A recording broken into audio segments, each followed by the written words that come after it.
नमस्कार, स्वागत है आप सभी का पूछता है झारखंड में। मैं हूं आपके साथ सुनील चौहान। बेंगलुरु में विपक्षी दलों की बीजेपी के खिलाफ बड़ी बैठक होने जा रही है। इस बैठक में कांग्रेस, समाजवादी पार्टी, राष्ट्रीय जनता दल समेत कई विपक्षी पार्टियों के नेता शामिल होंगे। आपको बता दें, आज और कल विपक्षी दल बेंगलुरु में 2024 के लोकसभा चुनाव में एक साथ चुनाव लड़ने को लेकर मंथन करेंगे। सोनिया गांधी, नीतीश कुमार, लालू यादव और अखिलेश यादव समेत विपक्षी पार्टियों के नेता बैठक में शामिल होंगे। बताया जा रहा है कि इस बार झारखंड मुक्ति मोर्चा भी इस महाजुटान में आ रही है। ये बीजेपी के खिलाफ बड़ी बैठक मानी जा रही है। इससे पहले बिहार की राजधानी पटना में भी कांग्रेस समेत सभी विपक्षी दल बैठक में शामिल हुए थे, लेकिन इस बैठक की तपिश झारखंड में भी देखी जा रही है। इस राजनीतिक तपिश के कई मायने लगाए जा रहे हैं, इसी पर करेंगे चर्चा। लेकिन सबसे पहले ये रिपोर्ट। 2024 लोकसभा चुनाव में मोदी के विजय रथ को रोकने के लिए विपक्ष अपनी हर रणनीति पर ताना बाना बुन रहे हैं। महाजुटान की बैठक भले ही पटना के बाद बेंगलुरु में होने जा रही है, मगर इसकी सियासी तपिश झारखंड की सियासत में महसूस हो रही है। वजह साफ है कि पटना की बैठक बाद अब बेंगलुरु की बैठक में भी झारखंड मुक्ति मोर्चा यानी हेमंत सोरेन शामिल होने जा रहे हैं। ऐसे में कयास लगाए जा रहे हैं कि झारखंड में किसी फॉर्मूले के आधार पर कांग्रेस और जेएमएम एक सूत्र में बनेंगे, क्योंकि झारखंड मुक्ति मोर्चा पहले ही लोकसभा के लिए खुद को राज्य में बड़े भाई होने का दम पर कांग्रेस के दावेदारी को कमजोर जता चुकी है। दरअसल पिछले लोकसभा में 14 सीट में से बीजेपी को 11 सीटों पर विजय मिली, जबकि कांग्रेस सिंह भूमि की एक सीट जीतने में कामयाब रही। वहीं झारखंड मुक्ति मोर्चा को एक लोकसभा सीट राजमहल से जीत हासिल हुई, जबकि गिरिडीह लोकसभा सीट से एजेएसयू को जीत मिली। वहीं 2014 में बीजेपी ने जबरदस्त प्रदर्शन करते हुए 14 में से 12 सीटों पर जीत हासिल की थी। बाकी 2 सीटें झारखंड मुक्ति मोर्चा के खाते में आई थी। ऐसे में सवाल ये कि कुर्बानी देगा कौन, या और ये कुर्बानी क्या झारखंड में कांग्रेस ही देगी? सवाल बड़ा है, क्योंकि लोकसभा की सीटों के बंटवारे पर बात बनेगी तो बनेगी कैसे? क्या कांग्रेस और झारखंड मुक्ति मोर्चा में सहमति बन पाएगी? अगर हाँ, तो किस फॉर्मूले के आधार पर? Bureau report, India voice, Ranchi. तो सवाल इस बात का निकल कर आ रहा है कि कांग्रेस और झारखंड मुक्ति मोर्चा में सहमति बनेगी कैसे? झारखंड मुक्ति मोर्चा पहले ही कह चुकी है कि बड़े भाई हम हैं, और तमाम बातें सामने निकल कर आई हैं। और ये देखा जाता है कि झारखंड मुक्ति मोर्चा और कांग्रेस के बीच में प्रदेश की सरकार में कई बार गहमा-गहमी भी देखी जाती है। तो इस पे ही चर्चा करेंगे, कुर्बानी कौन देगा। इस पर चर्चा करने के लिए हमारे साथ पवन गोयल, नेता बीजेपी, हमारे साथ फिरोज खान, नेता कांग्रेस, और हमारे साथ भारत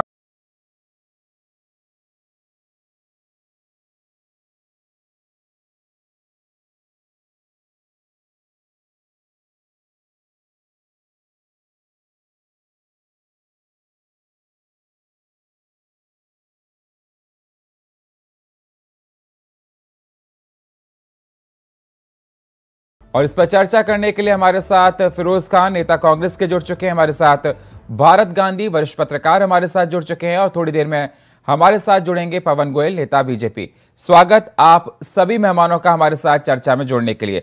सबसे पहले फिरोज जी, मैं आपके पास ही आना चाहूंगा। फिरोज जी, जिस प्रकार से देखा जाए महाजुटान की बैठक बेंगलुरु में हो रही है, तपेश झारखंड में देखी जा रही है। मैं आपसे ये जानना चाहता हूं फिरोज जी कि आखिरकार बड़ा भाई कौन है, आप या झारखंड मुक्ति मोर्चा? पहले तो लड़ाई बीजेपी से है हम लोग का। बड़ा भाई छोटा भाई बाद में देखेंगे। पहले भाजपा को 14 सीट में परास्त करना है झारखंड में। ये हम लोगों ने, हमारे नेताओं ने और हमारे प्रभारी हैं अविनाश पांडे जी, मुख्यमंत्री हेमंत सोरेन जी हैं, तीन स्टेट के प्रभारी जनाब डॉक्टर अजय कुमार है। ये लोग बैठ के दिल्ली में तय करेंगे कैसे किसको भाजपा को हराना है। आपको मैं याद दिलाना चाहता हूँ, 2009 में जब लोकसभा चुनाव हुआ था, उस वक्त एक सीट भी भाजपा की नहीं थी झारखंड में, आप पता कर ले। उसके बाद एन कैन प्रकारण करके इन लोगों ने जीतने का काम किया, मोदी फैक्टर आया, आप सब लोग उब चुके हैं। आज भाजपा को नींद क्यों नहीं आ रही है? आज सब महागठबंधन के नेता एक साथ हो रहे हैं, सब नेता एक साथ बैठ रहे हैं जब हमारे साथ 26 दल है, अभी 26 दल, आज बेंगलोर में 26 दल एक साथ बैठे हैं। अभी उन्होंने देखा आनंद फानंद में जो चिराग पासवान को भाजपा वालों ने नकार दिया था, बहुत नकारा है, नकार दिया था, ये इसके पास कोई जनाधार नहीं है, बिना जनाधार वाला को भी ये लोग ले रहे हैं। फिरोज जी, बढ़ रहा है। फिरोज जी एक सेकंड, फिरोज जी एक सेकंड, फिरोज जी आप 2009 की बात बता रहे हैं फिरोज जी, लेकिन बीजेपी में नहीं जाऊंगा। फिरोज जी आप 2009 की बात कह रहे हैं कि बीजेपी की कितनी सीट थी। मैं आपसे जानना चाहता हूं कि 2019 और 2014 की भी देश को बताएं आप। तो वो उस वक्त क्या है, झारखंड की जनता बेचारी गुमराह हो गई थी। यहाँ पर एसटी, वाह, 2009 में गुमराह नहीं हुई और 2014 और 2019 में गुमराह हो गई। 2019 में कैसे विधानसभा चुनाव में पूरा हम लोगों का बहुमत आया है। क्या बात कह रहे हैं सर, क्या बात कर रहे हैं, बताइए क्या बात सर कर रहे हैं। 2014 और 2019 के डेटा आप नहीं बता रहे हैं और ये कह रहे हैं कि 2019 के। सर 2014 और 2019 को देखिए, 2009 बहुत पुराना हो गया और आपको सीखना चाहिए सर। अब जो है, अब हमारे आदिवासी भाई हो, मुसलमान भाई हो, सिख भाई हो, क्रिश्चियन हो, जैनी हो, बौद्धिस्ट हो, सब लोग ये लोग जान गए हैं कि कांग्रेस पार्टी देश को चला सकती है और राहुल गांधी में दम है। तो फिर 2014 और 2019 में आपने प्रदर्शन अच्छा क्यों नहीं किया? 2014 और 2019 में जनता ने साथ क्यों नहीं दिया सर, अगर आपको लगता है कि जनता आपके साथ थी? 2014 और 2019 की लोकसभा सीटों में आपका प्रदर्शन क्या है सभी को पता है। 2014 में भारतीय जनता पार्टी को 12 सीटें मिली थी। नहीं, हम लोग 5 सीट हारे थे, एक सीट 1100 वोट हारे थे। सर लोकसभा की बात मैं कर रहा हूं फिरोज जी, आप 2009 का आंकड़ा गिना रहे हैं जी, 2009 का आंकड़ा आप गिना रहे हैं। 2014 2019 का देखिए सर, आपको सीखना चाहिए कि आपका क्या हाल हुआ पर हुआ था। मैं आपसे जानना चाहता हूं, पहले ही हेमंत सोरेन कह चुके हैं कि बड़े भाई की तरह भूमिका निभाएंगे। प्रशासन ने जिताने का काम किया। फिरोज जी एक सेकंड सर, पहले ही हेमंत सोरेन कह चुके बड़े भाई की भूमिका में है, तो आपको हल्का क्यों आंकते हैं? मुझे बताइए जरा, आपको हल्का क्यों आंकते हैं वो सर, क्यों आंकते हैं आपको हल्का हेमंत सोरेन? अरे वो लोग, मैंने पहले ही कहा कि भाजपा के लोग मेरे सवाल का आप जवाब ही नहीं दे रहे। वो बड़े भाई की भूमिका में अपने आप को देखते हैं, आपको हल्का क्यों आंकते हैं? सवाल मेरा सर आपसे ये है। बड़ा भाई छोटा भाई का रिश्ता है, वो मजबूत रिश्ता, अटूट रिश्ता है। ठीक है, लेकिन मैं आपसे यही कह रहा हूं, वो बड़े भाई तो आपको हल्के में क्यों आंकते? बताइए जवाब। कौन हल्के में आंक रहा? हल्के में झारखंड मुक्ति मोर्चा आपको हल्के में आंकती है? चुनाव लोकसभा की और 4 सीट पर जेमे में नहीं लड़ा था। ठीक है सर, 2019 में। पवन जी हमारे साथ जुड़े हैं भारतीय जनता पार्टी की तरफ से। पवन जी मैं आपसे जानना चाहता हूं, अगर झारखंड मुक्ति मोर्चा और कांग्रेस एक हो गई तो आपके लिए कितनी बड़ी मुसीबत बनेगी? जी, भारतीय जनता पार्टी के लिए कोई मुसीबत इसलिए नहीं बनेगी, कल तक जो पार्टियां एक दूसरे को चोर, बेईमान, परिवारवाद, विपक्षवाद और न जाने कितने तरह के आरोप लगाते थे, आज जनता को ये दिख रहा है कि जब एक दूसरे से इस तरीके से वार पे वार करते थे, आज ये सारे मिलकर 10% के प्रधानमंत्री बनकर देश पर राज करना चाहते हैं। दूसरी बात, सबसे बड़ी बात, एक उदाहरण इन विपक्षी दलों का दे देता हूं। आज इनकी बेंगलोर में बैठक चल रही है, आज भी चलेगी और कल भी चलेगी। इनके 23 घटक दल थे, तो छोटे बड़े सारे दलों के नेताओं को मिलाकर ये विपक्षी दल एक साथ हो रहा है। जैसा कि आपने कहा और देखा कि कांग्रेस को आम आदमी पार्टी ने इनडायरेक्टली ब्लैकमेल किया था कि अगर अध्यादेश पे आप हमारे साथ नहीं आओगे तो हम विपक्षी दल की बैठक में नहीं बैठेंगे। जो इससे पहले 23 जून को बिहार के अंदर विपक्षी दलों की बैठक हुई थी, उसमें माननीय मुख्यमंत्री अरविंद केजरीवाल जी बीच में ही प्रेस कॉन्फ्रेंस छोड़कर चले गए थे। तो कहने का मतलब, अभी तो इनके चुनाव भी नजदीक नहीं आए, अभी चुनाव की तारीखों का ऐलान नहीं हुआ है, उससे पहले ही इनके अंदर गुत्थम गुत्था हो रही है।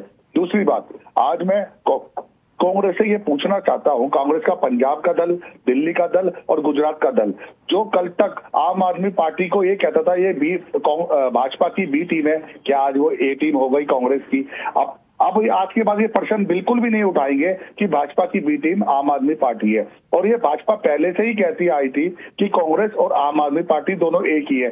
आज अगर इनका समर्थन, इनकी बैठकें, इनका अध्यादेश, अब ये जो दिखावा चैनलों पे करते थे कि हम दोनों दुश्मन है, वो बात बिल्कुल सिरे से नकार दोगे। ना ही तो आज के बाद कोई न्यूज चैनल के प्रवक्ता हमसे प्रश्न करेंगे और ना ही हम इस बात का उत्तर देंगे, क्योंकि उत्तर और प्रश्न इन दोनों पार्टियों ने और विपक्षी दलों ने दे दिया।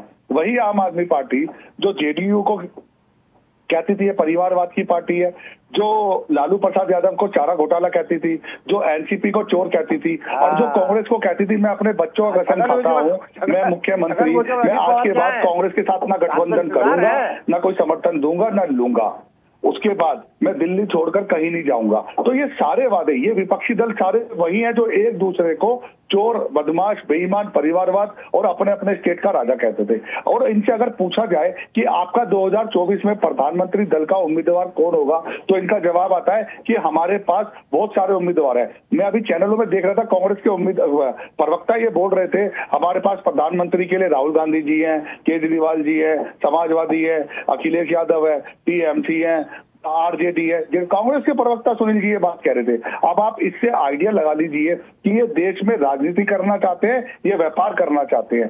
क्या प्रधानमंत्री की सीटें 20-20 है क्या? एक ही तो कुर्सी है।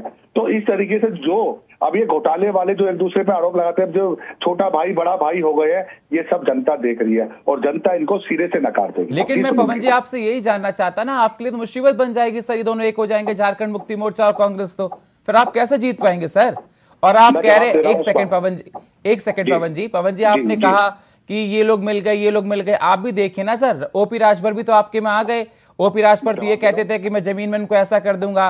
दारा सिंह चौहान आज बीजेपी में शामिल हो गए, समाजवादी पार्टी के थे। ओपी राजभर पहले समाजवादी पार्टी में जगह जगह घूम के आए, तो आपकी पार्टी में भी आना जाना होता है सर। और विपक्ष लगातार ये कह रहा है, एक सेकंड फिरोज जी, विपक्ष लगातार ये कह रहा है कि आप डर गए हैं, इसलिए एनडीए ने 18 तारीख को बैठक बुलाई है। जी, आप एक बात बताइए, आपने ओपी राजभर का नाम लिया, धर्मेंद्र चौहान का नाम लिया, क्या ये पार्टियां कभी इनके मुख्यमंत्री थे? नहीं थे। वो तो एक छोटे से दल से भी छोटा हिस्सा है। और जो इन्होंने गठबंधन किया है, अखिलेश यादव वो भी मुख्यमंत्री रहे, पर केजरीवाल जी 2 प्रदेशों में मुख्यमंत्री हैं, शिवसेना, आरजेडी, जेडीयू, टीएमसी, स्टॉलिन, ये सारे बड़े बड़े मुख्यमंत्री जो एक दूसरे को देखते नहीं थे, अगर हमने अपने पुराने मित्र, अपने विधायकों और एमपी को साथ ले लिया तो कोई गलत नहीं किया, क्योंकि ये पहले भाजपा के हिस्सा थे जिनके आप नाम ले रहे हो, क्या वो धर्मेंद्र चौहान हो, क्या ओपी राजभर हो। और जो मैं नाम ले रहा हूँ विपक्षी पार्टियों का, मैं आपको ऐसे बहुत सारे एविडेंस दे सकता हूँ जो ये कहते थे। आप ये देखिए, बसपा और समाजवादी पार्टी गठबंधन हुआ ना, वो पहले क्या बोलते थे, एक नहीं 100 स्टेटमेंट, वो भाई भाई हो गए थे, बुआ बबुआ की जब जोड़ी हुई थी। केजरीवाल कांग्रेस भाई भाई, दुश्मन थे साथ में लेकर भाई भाई हो गए। क्या हमारे पास ऐसे दल हैं? नहीं है, एक भी दल ऐसा नहीं है जो कभी किसी प्रदेश में मुख्यमंत्री रहा हो। लेकिन ये सारे वही दल है जो एक दूसरे पे ऐसे वार परिवार करते थे जैसे कभी दोस्त बन ही नहीं सकते। हमारे तो वही है जो हमारे सहयोगी दल थे, हमारे तो छोटे नेता है। अगर उन्हीं पार्टियों की बात कर लूं, जो जिन पार्टियों के नाम आप ले रहे हो, तो उन सारों को मिलाकर भाई एक राज्य के मुख्यमंत्री नहीं बन सकते। सुनील जी प्लीज। ठीक है सर, ठीक है। फिरोज जी, आपने सुना पवन जी को, उनका कहना है कि आप लोगों के में डिसाइड ही नहीं है कि दूल्हा कौन है। बढ़िया क्वेश्चन। ये भाजपा वाले लोग अपने दुख से दुखी नहीं है, कांग्रेस और महागठबंधन के खुशी से दुखी है। कितने सारे लोग कैसे जुड़ गए एक साथ। राजभर जी को गए थे अपने बेटा को लेके, वो परिवारवाद नहीं है? आपका जीतन राम मांझी अपने बेटा को लेके गए मोदी जी के पास, वो परिवारवाद नहीं है? राजनाथ सिंह का बेटा विधायक, वो परिवारवाद नहीं है? और क्या क्या सुनाऊं मैं, जीतन राम मांझी बिहार से, वो परिवारवाद नहीं है? अपने बेटा को लेके गए थे, तब तो अपने बेटा को लेके जा रहा है। आप देखिए, मैं सच्चाई कह रहा हूं कि भाजपा का जो है पैर गन से जमीन निकल चुका है। जनता जान रही है, समझ रही है। मोदी जी, अमित शाह जी, नड्डा जी सर्वे करा चुके हैं। 200 से भी कम सीट बीजेपी को आने जा रही है। पूरे भारत में 547 सीट में 200 से भी कम सीट आएगी। आप देखिएगा गठबंधन को, इंडिया गठबंधन को और महागठबंधन कांग्रेस को आएगी। 26 पार्टी का अलायंस है, बड़ा बड़ा अलायंस है। पीएम का चेहरा कौन होगा? सीबीआई का दिखा, आपके गठबंधन से पीएम का चेहरा कौन होगा सर? करके तो पीएम का चेहरा कौन होगा सर? फिरोज जी, पीएम का चेहरा कौन होगा? उनकी तरफ से साफ है मोदी जी। देखिए, डर से राजभर भी चलेगा, डर से जो राजभर बोलते थे। सवाल का जवाब ही नहीं दे रहे हो आप। अगर आपका गठबंधन इतना सशक्त है, इतना समृद्ध है आपका, जिसके आप खुलकर बात कर रहे हैं, आप बातों का जवाब ही नहीं दे रहे। मैंने आपसे कहा पहले कि झारखंड मुक्ति मोर्चा जिस प्रकार से कह रही है कि बड़े भाई है, तो आप उनको मनाओ कैसे? क्या वो आपको हल्के में आंक रही है? आपने उस बात का जवाब नहीं दिया। अब मैं आपसे सवाल ये पूछ रहा हूं कि आप गठबंधन की इतनी बड़ी बड़ी बातें कर रहे हैं। एक सेकंड सर, एक सेकंड, नो फिरोज जी, एक सेकंड। तो आप जरा नाम बताइए। आप सवालों को घुमा रहे, जवाब नहीं देते। जब मैंने आपसे कहा कि झारखंड मुक्ति मोर्चा अपने आप को बड़ा करती है, तो आपको हल्के में क्यों आखिरी? क्या कांग्रेस उसके सामने हल्की है? हाँ बिल्कुल, लोकसभा में कांग्रेस नेतृत्व करेगी, विधानसभा में जेएमयू नेतृत्व करेगा। केंद्र में मैं लोकसभा की बात सर कर रहा हूँ, लोकसभा की बात कर रहा हूँ। ये लोकसभा को लेकर एक हो रहे, विधानसभा पे एक नहीं हो रहे सर। 6 महीने के बाद विधानसभा भी तो ठीक है सर, लेकिन लोकसभा 2024 को लेकर बात कीजिए ना सर। लोकसभा में कांग्रेस आपका बुरा हाल था 2014 में या 2019 में सर। अच्छे व्यक्ति है, ईमानदार है, खुददार है, वफादार है। जवाब नहीं देंगे, के बाद ठीक है। मैं भरत गांधी जी के पास जाता हूँ, फिर मैं आऊंगा पावन जी के पास। अभी भी वो कांग्रेस के साथ है, महागठबंधन के साथ है। ठीक है, लेकिन पता नहीं है कि आपका दूल्हा कौन है पार्टी का। ठीक है सर, ठीक है, ठीक है, ओके सर। भरत जी, भरत गांधी जी, जिस प्रकार से देखा जा रहा है महाजुटान की बैठक चल रही है, एनडीए की बैठक 18 तारीख को होने जा रही है। जिस प्रकार से देखा जाए बैठक बेंगलुरु में है, उसकी सियासी तपेश झारखंड में देखी जा रही है। और वहां पर यह देखा जा रहा है कि झारखंड मुक्ति मोर्चा और कांग्रेस का आपस में जो हुआ, झारखंड मुक्ति मोर्चा पहली बार शामिल हो रही है इस बार महाजुटान में। मैं आपसे ये जानना चाहता हूं इसके क्या मायने लगाए जाएं। अगर झारखंड मुक्ति मोर्चा और कांग्रेस लोकसभा का चुनाव का वहां पर जो एक बंटवारा होगा, वो किस प्रकार से होगा, किसको घाटा होगा, किसको नुकसान होगा? देखिए, जो झारखंड और कांग्रेस के बीच पेच चलता है, वो पेच लगभग सभी प्रदेशों में कांग्रेस के साथ चला और कांग्रेस आमतौर पर ये कहती है कि भाई हम बैकफुट पर हो जाएंगे। अगर कांग्रेस ये रास्ता अख्तियार करती है तो ये खुद लोकतंत्र के विरुद्ध है, क्योंकि बहुमत का सम्मान नहीं होगा तो काहे का लोकतंत्र। और यही इल्जाम मोदी सरकार पर लगाई जा रही है कि वो लोकतंत्र का सम्मान नहीं कर रहे। कांग्रेस सबसे बड़ी पार्टी है, इसलिए जो चेहरा है प्रधानमंत्री का पद है वो कांग्रेस को ही मिलना चाहिए। और यह बात कांग्रेस के एलाइज को समझना चाहिए, लेकिन ये दुर्भाग्यपूर्ण है कि वो समझने की बजाय उल्टी बातें कर रहे हैं कि हम आपके बड़े भाई हैं। अगर कांग्रेस बड़े भाई मान ली जाए तो बात समझ में आती है, लेकिन प्रदेशों की पार्टियां बड़े भाई की हैसियत से हो जाती हैं।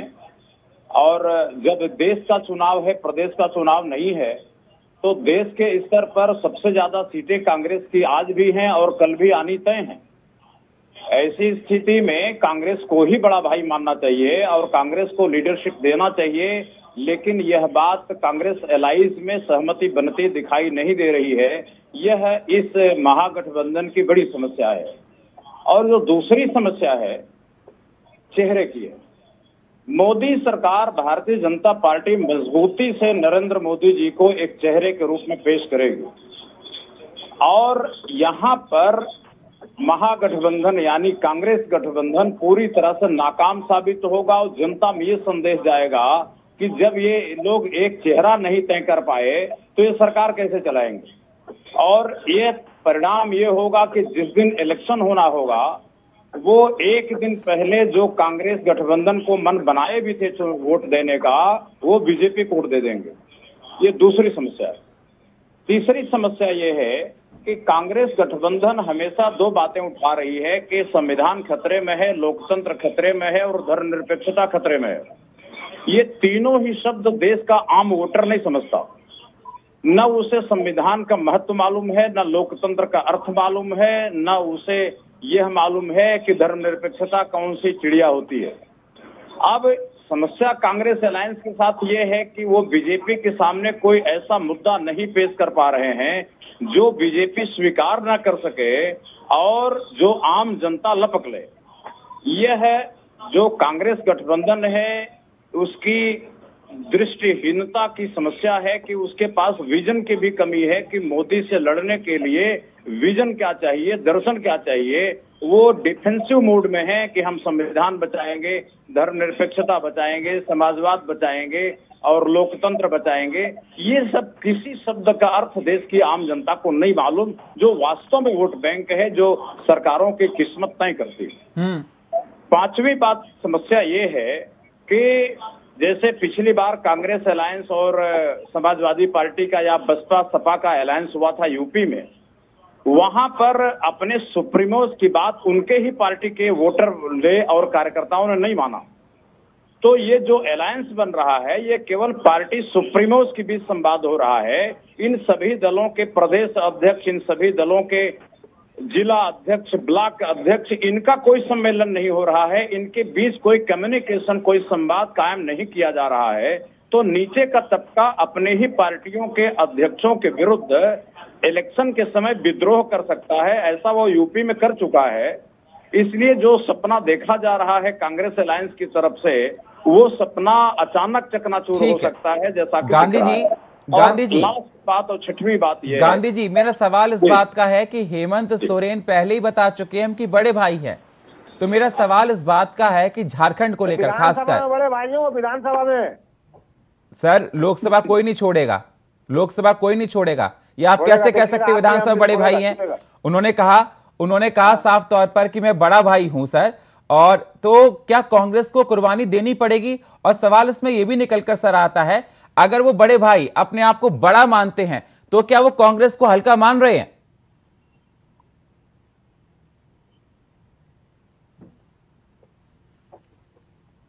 गांधी जी, मेरी आवाज आपको मिल रही है सर? मैं सुन रहा हूं जी सर, जवाब दीजिए सर। मैं ये कह रहा हूं कि यही बात ये साबित करती है कि जो झूठ देश की जनता से पूछो कि कांग्रेस बड़ा भाई है कि झारखंड मुक्ति मोर्चा बड़ा भाई है, कांग्रेस बड़ा भाई है कि समाजवादी पार्टी बड़ा भाई है, तो देश का हर आदमी ये कहेगा कांग्रेस बड़ा भाई है जी। लेकिन जब पार्टी अध्यक्षों से पूछो तो कहते हैं नहीं, मैं बड़ा भाई हूँ, कांग्रेस छोटा भाई है। तो जब ये झूठ जनता के सामने जाएगी तो भले कांग्रेस के और सभी सुप्रीमोस कहते फिर कि हमने अलायंस कर लिया है, लेकिन जनता इस अलायंस पर भरोसा नहीं करेगी। इस मामले में अगर ये लोग कोई लिखित संविधान पर कोई सिस्टेमेटिक अगर पार्टी ना बना सके सब मिलके, तो कम से कम एक व्यवस्थित गठबंधन बना सकें जिसमें ब्लॉक अध्यक्षों से पूछा जाए, जिला अध्यक्षों से पूछा जाए, सबको विश्वास में लिया जाए, निर्णय प्रक्रिया में शामिल किया जाए, तो नैया पार हो सकती है। ठीक है, तो अभी तो दिल्ली दूर पवन जी। ठीक है पवन जी, मैं आपके पास आना चाहूंगा। जिस प्रकार से मैं बार बार कह रहा हूं कि हेमंत सोरेन इस बात को कह रहे हैं कि हम बड़े भाई हैं और कांग्रेस को हल्के में आंक रहे हैं, लेकिन आपकी तैयारी किस प्रकार से झारखंड में अगर देखा जाए लोकसभा चुनाव को लेकर? ये दोनों पार्टियां अपने आप को तैयार कर रही हैं और लगातार विपक्ष ये भी कह रहा है कि आप लोग डर गए हैं, जिसको देखते हुए आपने महागठबंधन की बैठक बुलाई है। जी सुनील जी, सबसे पहले तो आपके प्रश्न का उत्तर कोई नहीं दे रहा, मैं दे रहा हूँ आपके प्रश्न का उत्तर। बड़े भाई का मतलब, आपके सवाल में उत्तर अपने आप ही छिपा हुआ है। बड़े भाई का मतलब मैं बड़ा, छोटे भाई का मतलब तू छोटा। तो आपके प्रश्न का तो सीधा उत्तर ये है कि जेएमएम बड़ा और कांग्रेस छोटी। दूसरी बात, डर गए हैं, अगर भारतीय जनता पार्टी डर गए हैं तो सारी बड़ी बड़ी नेशनल पार्टियां, सबसे पुरानी पार्टी इतनी छोटी हो गई है कि उसे सबका सहारा लेना पड़ रहा है। अभी कांग्रेस के प्रवक्ता भी कह रहे थे कि भाजपा डरी हुई बैठी है, भाजपा को बड़ा डर लग रहा है, लेकिन भाजपा का गठबंधन तो इतनी बड़ी नेशनल पार्टी किसी से भी नहीं है। वो तो वही उनके विधायक है, वही उनकी छोटी पार्टी जो पहले कभी उनके साथ हुआ करती थी। तीसरी बात, भारतीय जनता पार्टी की तैयारी झारखंड से नहीं है, भारतीय जनता पार्टी की तैयारी पूरे भारत के सभी एमपी सीटों के ऊपर है। और दूसरी बात, जनता ये देख लेगी कि ये 10-10% के प्रधानमंत्री जब खड़े होंगे इलेक्शन के अंदर, मैं भी प्रधानमंत्री, मैं भी प्रधानमंत्री, मैं भी, ये जितनी भी 26 की 26 पार्टी है, इनमें से आज आप कितना ही इनकी प्रेस कॉन्फ्रेंस करवा लीजिए, कितना ही ट्विटर पे ले लीजिए, इनमें से किसी में बोलने की क्षमता नहीं है कि हमारा प्रधानमंत्री का उम्मीदवार कौन है। अभी तो इसमें भी छींटाकाशी होगी और इसी के अंदर भी लड़ेंगे। देखना आप, इनके अंदर वो क्षमता भी नहीं है कि कौन इनका प्रधानमंत्री पद का उम्मीदवार है। दूसरी बात, जनता ये बात देखेगी, जब इतने सारे लोग अपने स्टेट नहीं संभाल पा रहे तो ये भारत कैसे संभालेंगे? ये पदों पे ही आपस में लड़ते रहेंगे। यही 2024 में हमें जीत की तरफ ले जाएगा। तीसरी सबसे बड़ी बात, जिस तरीके से गरीबों को, जिन लोगों को आवास की जरूरत थी, जो 70-65 सालों में कांग्रेस केवल 2.5 करोड़ का आंकड़ा दे पाई, 4 करोड़ का आंकड़ा भारतीय जनता पार्टी ने इस देश की जनता को 4 करोड़ पीएम आवास योजना से घर दिए। सबसे पहले जनता को रोटी, कपड़े और मकान की जरूरत है। आज आप सड़कों पे देख लीजिए, कॉलेज पे देख लीजिए, एम्स हॉस्पिटल पे देख लीजिए, हाईवेज पे देख लीजिए, मेट्रोज पे देख लीजिए, राफेल पे देख लीजिए, M21 पे देख लीजिए। बेटी बढ़ाओ, बेटी बचाओ, बेटी पढ़ाओ, तो उसमें उनका जनधन खाता हो, केवल हो। तो इस विकास के मुद्दे पे भारतीय जनता पार्टी 2024 में वन साइड जीतेगी। जी ठीक है, फिरोज जी। मैं अपने बड़े भाई का जवाब देना चाहता हूँ, प्रवक्ता महोदय का, एक एक करके जवाब दूंगा। बेटी बचाओ बेटी पढ़ाओ का नारा इनका सुन लीजिए, और हमारी पहलवान बहन ने 3 महीना तक बैठी हुई थी। इनके सांसद ने अभद्र व्यवहार किया, यौन शोषण किया, उसके बाद भी इसके ऊपर कार्रवाई नहीं हुआ। दूसरा, हम लोग जोड़ रहे हैं कि आप लोग जोड़ रहे हैं? हम लोग 26 दल में 20 दल बहुत बड़ा दल है, बहुत बड़ा दल है। और आपका जो 29 दल है उसमें मात्र 12 दल बड़ा है, बाकी सब 1 है 0 है, 1 है 0 है। आप अभी फिलहाल में तो 5 दल को जोड़ लिए 1 हफ्ता के अंदर। अकाली दल, राजभर, जितन राम मांझी, चिराग पासवान और भी बहुत सारे छोटे दल है। सबको कौन जोड़ रहा है? कांग्रेस पार्टी जोड़ रही है। बीजेपी डर चुकी है, मानना होगा, स्वीकार करना होगा आपको। और देश की जनता देख रही है। आप लोगों ने वादा किया था 2 करोड़ रोजगार देंगे। ठीक है फिरोज जी, ठीक है। मेरे पास समय इतना ही है, समय मुझको इतनी इजाजत देता है। बहुत बहुत शुक्रिया आप सभी मेहमानों का हमारे साथ जुड़ने के लिए। पवन जी आपका, फिरोज जी आपका, गांधी साहब आपका। मेरे पास समय इतना ही है, बहुत बहुत शुक्रिया। तो लगातार जिस प्रकार से देखा जा रहा है, महाजुटान की बैठक हो रही है, लेकिन उसकी तपिश छत्तीसगढ़ में देखी जा रही है और स्टेट्स में भी देखी जा रही है। लेकिन जिस प्रकार से अगर देखा जाए, झारखंड में जो तपिश है, उससे क्या झारखंड मुक्ति मोर्चा और कांग्रेस मिलकर चुनाव लड़ेगी?